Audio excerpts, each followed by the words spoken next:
Ты умрешь.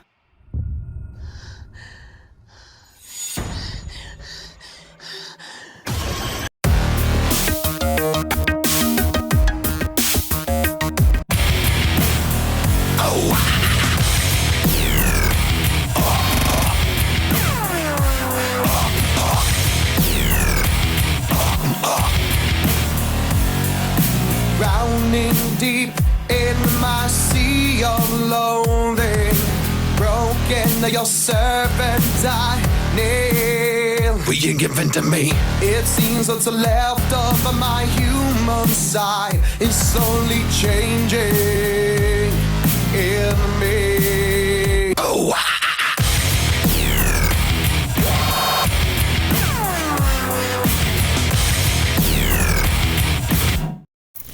Как и многие, я люблю скоротать вечерок за просмотром хорошего фильма или сериала. Как и многие, я заметил тенденцию, что вопреки логике, чем больше киноделы снимают, тем меньше выходит продукцию, которую действительно интересно смотреть. Особенно отчетливо это наблюдается в жанре хоррор. Если попытаться найти топ самых страшных фильмов, то вероятнее всего вы столкнетесь с двумя вариантами развития событий. Первый вариант вам выбьет подборку, включающую в себя что-то типа «Психо», «Сияние», «Чужого» и «Ребенка Розмари». Вариант второй вам попадется чуть более свежая выжимка с упоминаниями Синистера и чего-то вроде реинкарнации. А что делать тем, кто все это уже видел по 100 раз? Неужели действительно хороших фильмов ужасов это такая редкость? Конечно же нет. Просто некоторые из них по тем или иным причинам прошли мимо массового зрителя. Часть из представленных ниже фильмов стала жертвой отсутствия нормального маркетингового плана или же неудачного премьерного соседства, что абсолютно не помешало им позднее завоевать свою аудиторию, транслируясь по ТВ, маяча в каталогах стриминг-сервисов или даже продаваясь на DVD. Именно из подобных картин и состоит моя сегодняшняя подборка, но и не только, само собой. Многие из этих фильмов вы, конечно же, видели, возможно, и по несколько раз. Они действительно достойны внимания. Тем не менее, напишите, пожалуйста, в комментариях список своих любимых фильмов ужасов, или которые бы вы порекомендовали кому-то к просмотру. Мне будет очень интересно это почитать, как думаю, и другим зрителям. И мы переходим к списку фильмов.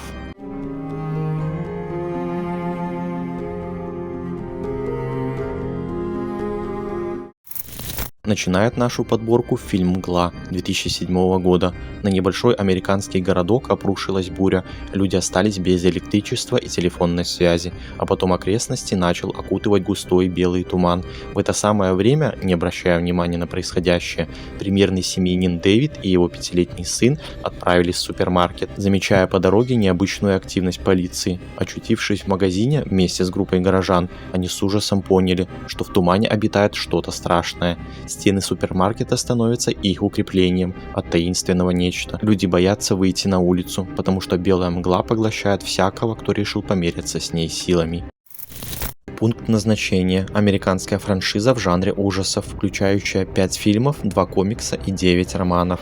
Он основан на сценарии Джеффри Реддика, первоначально написанном для телесериала «Секретные материалы» и распространялся New Line Cinema.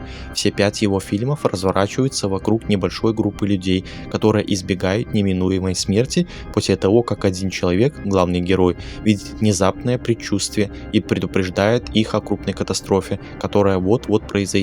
Избежав предсказанной смерти, выжившие погибают один за другим в результате странных несчастных случаев, вызванных невиданной силой, создающей сложные причинно-следственные цепочки, а затем читают предзнаменования, посланные другой невиданной сущностью, чтобы снова предотвратить их смерть.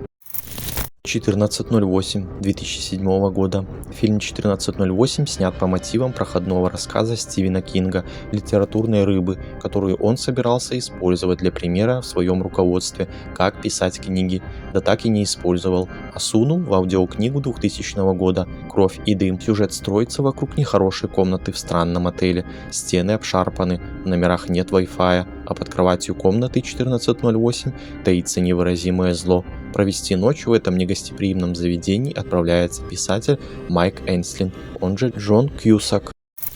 Вселенная Заклятие. Американская серия фильмов ужасов производства New Line Cinema, отдела Warner Bros. Pictures.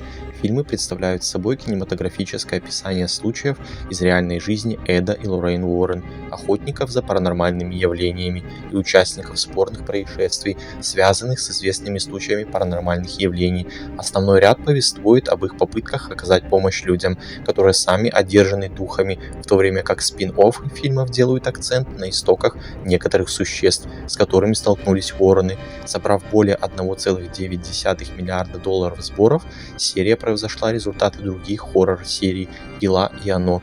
В настоящее время франшиза состоит из 3 фильмов в основной серии: «Заклятие» 2013 года, «Заклятие 2» 2016 года и «Заклятие 3. По воле дьявола» 2021 года.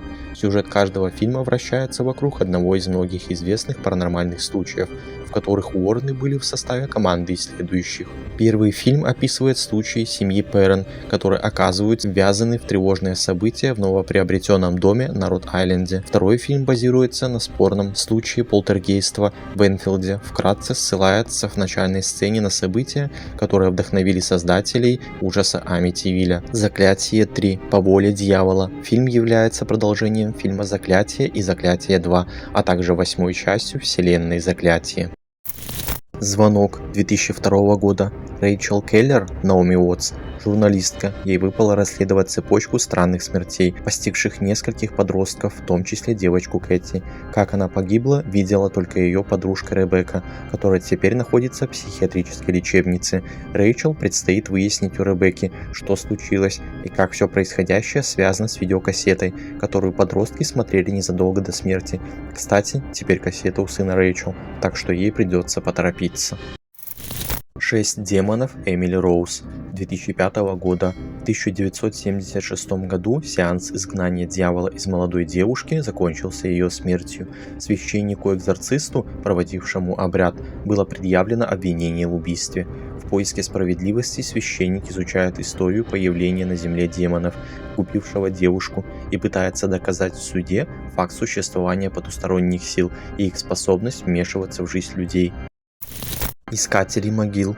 Участники телевизионного шоу «Охотников за привидениями. Искатели» во главе с Лэнсом Престоном соглашаются провести ночь в психиатрической лечебнице, о которой давно ходят жуткие легенды. Войдя в большое здание больницы, искатели вскоре обнаруживают, что слухи не врали, и выбраться из здания будет непросто.